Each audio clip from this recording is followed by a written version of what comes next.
नमस्कार दोस्तों, स्वागत है आप सभी का आपके अपने YouTube channel all exam guide गुरु पर।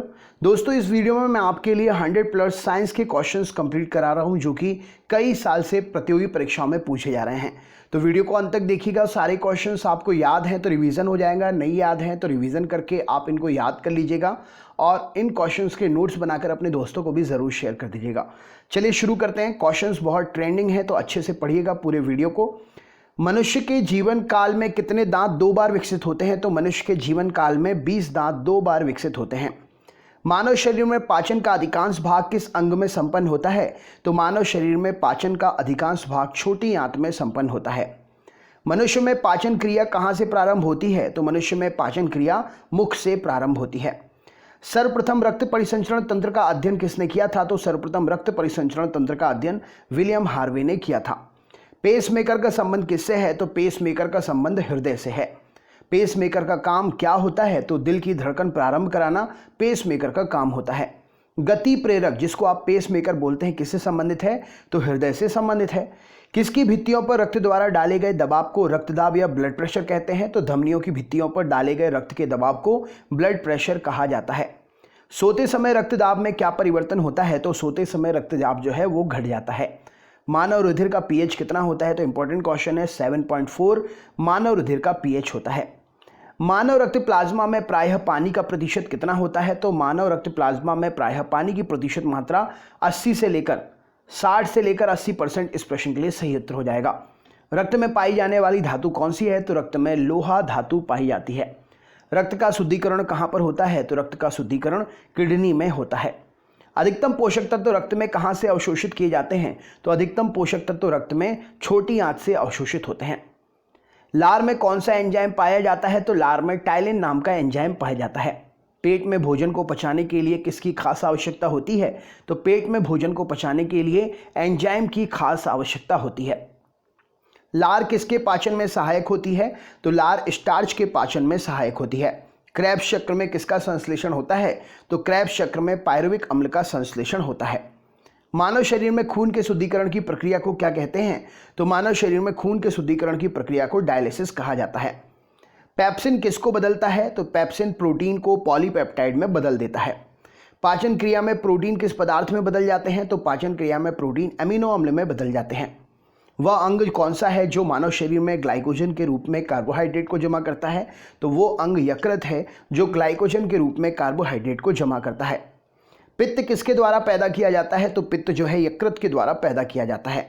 पित्त जमा कहाँ पर होता है? तो पित्त पित्ताशय में जमा होता है। स्वस्थ मनुष्य का रक्तचाप सिस्टोलिक और डायस्टोलिक कितना होता है?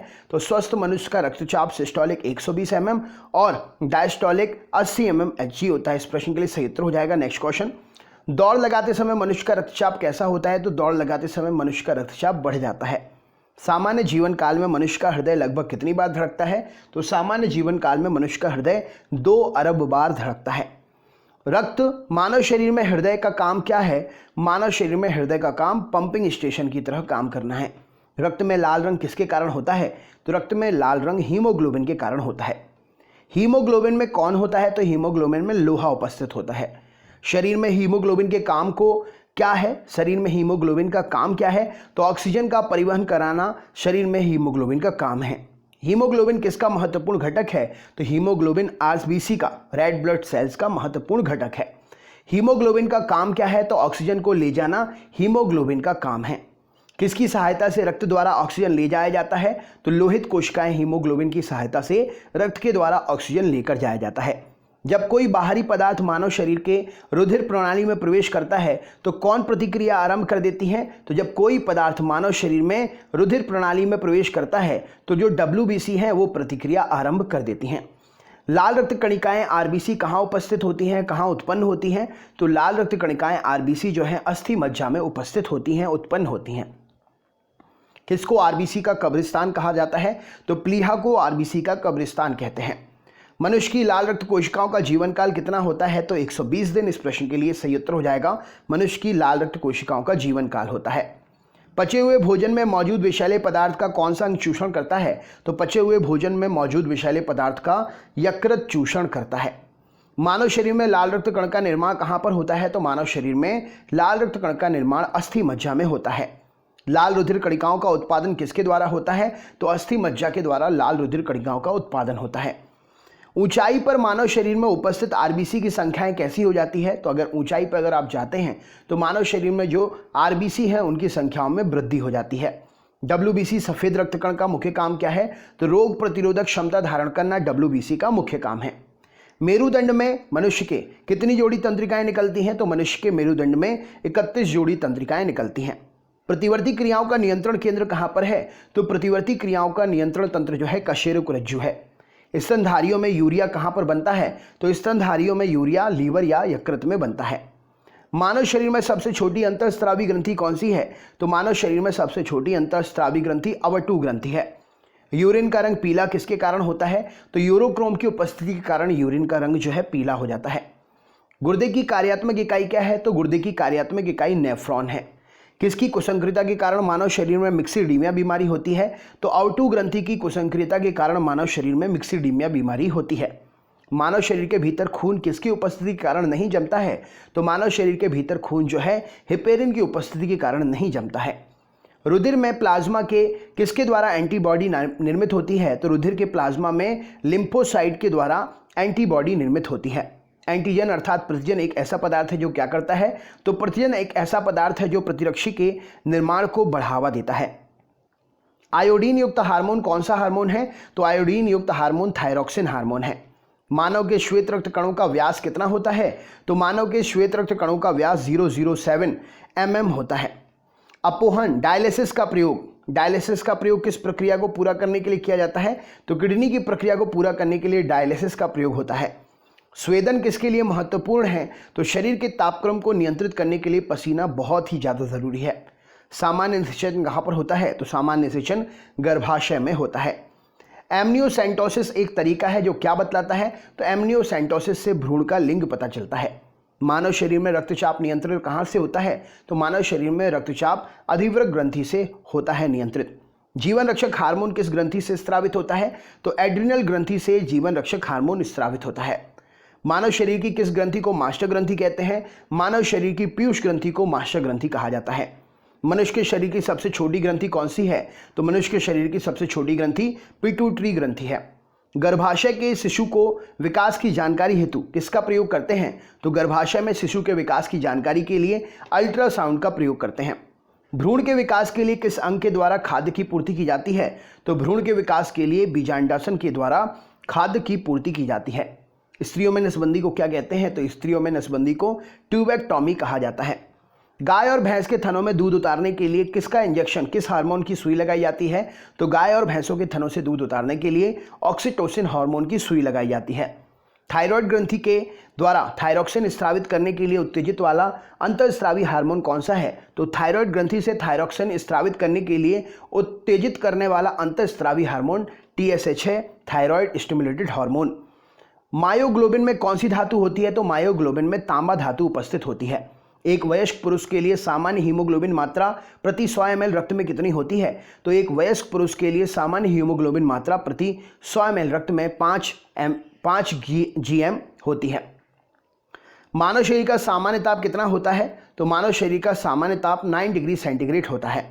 अगर यहाँ पर टेम्परेचर की बात करें, मानव शरीर का टेम्परेचर, तो यहाँ पर फ़ारेनहाइट और सेल्सियस में कितना होता है? आप हमें कमेंट करके बताइए। किस शारीरिक प्रक्रम में प्रोथ्रोम्बिन का संबंध है? राइट आंसर हो जाएगा यहाँ पर देखो 9 डिग्री सेल्सियस समझने की ज़रूरत इसलिए है, जो ठंडे प्रदेश में होते हैं लोग, वहाँ पर लोगों को जो ठंड लगती है और नॉर्मल जो लोग रहते हैं उनका जो शरीर का तापमान है, यहाँ पर एवरेज टेम्परेचर की बात हो रही है, ठीक है, ये याद रखिएगा। किस शारीरिक प्रक्रम में प्रोथ्रोम्बिन का संबंध है? तो रक्त के जमाव से प्रोथ्रोम्बिन का संबंध है। शरीर में सबसे बड़ी अंतःस्रावी ग्रंथि कौन सी है? तो शरीर में सबसे बड़ी अंतःस्रावी ग्रंथि अवटु ग्रंथि या थायराइड ग्रंथि है। कौन सा हार्मोन लड़ो उड़ो हार्मोन कहलाता है? तो एड्रिनेलिन हार्मोन लड़ो उड़ो हार्मोन कहलाता है। इंसुलिन क्या है? तो इंसुलिन एक प्रकार का हार्मोन है। कौन सा पदार्थ मानव शरीर में सबसे अधिक कठोर होता है? तो दंतवल्क मानव शरीर में सबसे अधिक कठोर पदार्थ है। किस कोशिका से इंसुलिन स्रावित होता है? तो बीटा कोशिका से इंसुलिन स्रावित होता है। इंसुलिन कहाँ पर उत्पादित होता है? तो पैंक्रियाज के द्वारा इंसुलिन उत्पादित होता है, बीटा कोशिकाओं के द्वारा। ऑक्सीजन की अनुपस्थिति या माफ करिएगा, ऑक्सीजन की उपस्थिति में सुक्रोज का कार्बन डाइऑक्साइड एवं जल से ऊर्जा निर्मुक्त होने के साथ रूपांतरित होने को क्या कहते हैं? तो इसे वायवीय शोषण कहते हैं। हमारी छोड़ी हुई सांस में हवा की मात्रा में CO2 का कितना परसेंट होता है? तो हमारी छोड़ी हुई सांस में हवा के अंदर CO2 का परसेंटेज 4% होता है। हृदय किससे वंचित है? तो हृदय ऐच्छिक पेशियों से वंचित है। मनुष्य में त्वचा किस स्थान पर सबसे मोटी होती है? तो मनुष्य में त्वचा तलवे पर सबसे मोटी होती है। मानव शरीर का सबसे बड़ा अंग कौन सा है? तो मानव शरीर का सबसे बड़ा अंग फेफड़ा है। मानव त्वचा को रंग देने वाला वर्णक क्या है? तो मानव त्वचा को रंग देने वाला वर्णक मेलानिन है। टेंडन किसको जोड़ता है? तो टेंडन पेशी को हड्डी से जोड़ता है। मानव शरीर में कौन सी ग्रंथि है जिसका संबंध शरीर से उत्तेजना से है? तो अधिवृक्क ग्रंथि जो है मानव शरीर में उत्तेजना से संबंधित ग्रंथि है।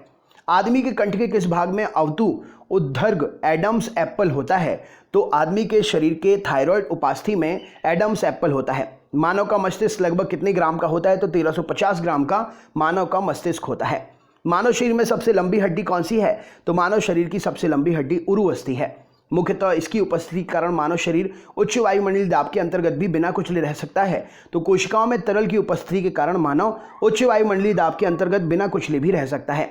आंख में रेटिना परंपरागत कैमरे में निम्नलिखित में से किस भाग की तुलना कर सकते हैं? तो आंख के रेटिना को परंपरागत कैमरे की फिल्म से तुलना कर सकते हैं। रक्त में जमने में किस तत्व की मुख्य भूमिका होती है? तो रक्त जमने में कैल्शियम की मुख्य भूमिका होती है। दोस्तों इसके आगे के क्वेश्चंस मैं आपको नेक्स्ट स्लाइड में कराऊंगा। अगर आप चैनल पर नए हैं तो चैनल सब्सक्राइब करके बेल आइकन ऑन कर लीजिए जिससे नेक्स्ट क्वेश्चंस की वीडियो आपको मिल सके। और कमेंट करके मुझे ज़रूर बताइएगा कि आपने क्या क्या सीखा। तो चलिए दोस्तों मिलते हैं नेक्स्ट वीडियो में। तब तक के लिए बहुत बहुत धन्यवाद। आपका दिन शुभ हो।